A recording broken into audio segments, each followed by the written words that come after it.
All right, good morning. Hopefully you're out building some stuff. I know that gets hard depending on the resources you have, and I want to show you a couple ways to glue some things up maybe to help you out. So whenever you're attaching boards together on the edge with the grain going together or on the faces, that is a very strong joint, and all you really need for that is glue. You don't need any fasteners if the grain's going the same way, and those fibers will be stronger than the glue itself. When I was in college, we glued up a whole bunch of blanks like this. We put biscuits in some, we put all kinds of different fasteners like nails and things, and then we put them in a machine that would pull them apart to test the tensile strength. And what we found was that the glue joint would break right next to the glue, but it wouldn't actually break the glue. So if this is done well, your glue will be stronger than the wood itself. So that's why over the years I haven't recommended using biscuits or anything. If you're gluing this way and you clamp it really good, it's going to really hold up well. So sometimes when you put biscuits in there, it actually makes it worse, because then when you go to cut it, you're going to expose the biscuit, and then it's going to give you an undesirable look on the end of the board. The problem is you might not have clamps at home, so I want to try to help walk you through that a little bit. First of all, you can use Elmer's school glue.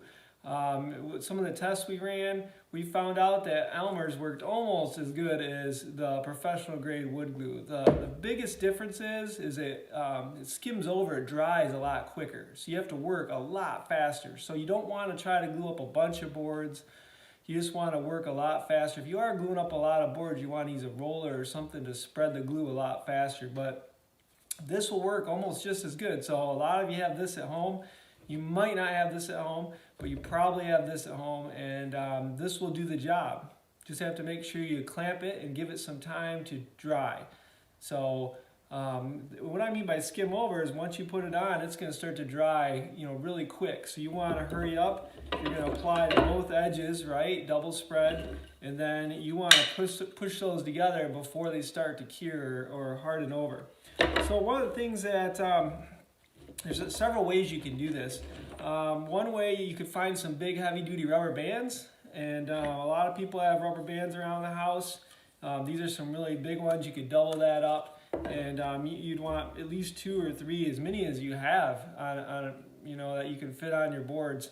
But some big heavy-duty rubber bands will actually work pretty good for gluing things up. Ratchet straps, I have 2 different styles here. On a bigger project, ratchet straps work really good to hold something together while it glues.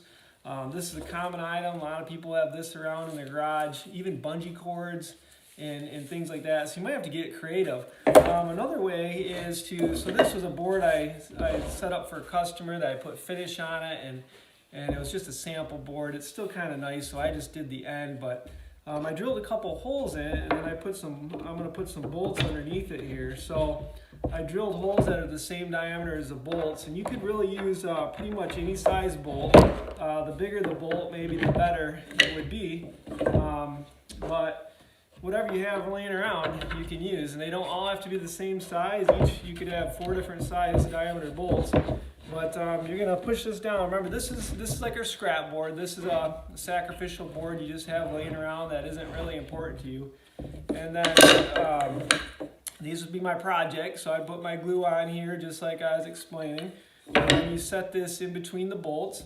And then you're going to have some wedges. And you're going to have this ready before you put the glue on. But these wedges, you can cut on your whatever you can find to cut with these. But remember, this would be like the scrap piece. So you have your long piece, and then you cut the scrap off. Don't try to hold this real close to where you're cutting, because obviously your fingers would be too close. But these are some wedges, and you want some kind of a little bit longer wedges. So this is a good one here. This one's probably a little bit stubby here, but it might still work. So you're going to put the wedges in between the bolts and your, where you're trying to glue here. And it's going to help press that together for you. Then you can take a hammer and you can kind of drive them in, to give them some more pressure. It's as tight as you can get these, really, is what you're trying for. And then that will act as a clamp. It works really good. We used to do these on fishnets, so we'd be gluing up a bunch of layers for a fishnet. We'd have all these holes around it. We'd put these metal blocks in, and then use these wedges. Because it was a really odd shape, you had to use a whole bunch of clamps, and this helps save on clamps. But this way works really well too. Now the one thing you got to be careful with is you want to put down some plastic or paper, because you don't want it to glue to your bottom board, right? So you're going to put something down on this side, probably be okay because this board has a finish on it. But you know, for what you're doing, you might want to put down some saran wrap. That's probably the best, or wax paper maybe would be even a little bit better. Right up against here, or even a piece of masking tape, like wherever your glue joint is, you put a couple pieces of that blue painter's tape would be good, because you don't want it to stick to that. So now you just have to be patient. A lot of people are not patient with the glue drying process. You know, you got to let that sit for like at least 4 hours before you take it out of the clamps. When I was working at the college, I had a colleague of mine that didn't really follow that rule. Man, I watched him put boards to the planer several times, and they'd be all glued up, and then they'd fall apart as they came out of the planer. But, and you can set this up for different kinds of glue joints, you know. It could be like this. I mean, it doesn't have to be flat boards, you know, because you're probably not going to be gluing up a lot of flat boards right now to run through a planer, but you might be doing some of this kind of stuff.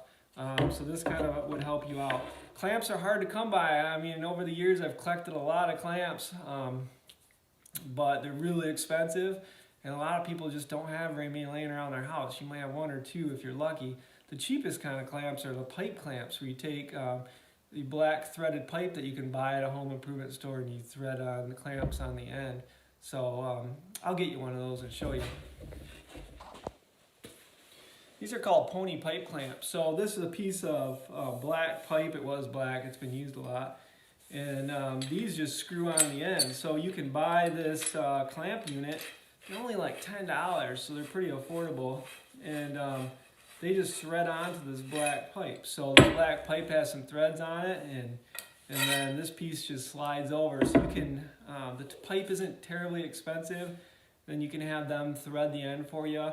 I'm not telling you to run to the Home Depot right now or anything, but this is a really affordable clamp that you can put on your wish list for someday. And you know, I've used these for years because these are the only ones I can afford, and they provide a lot of pressure, so you can really achieve a good glue joint. The one problem is they tend to pop the board up a little. They're not very parallel.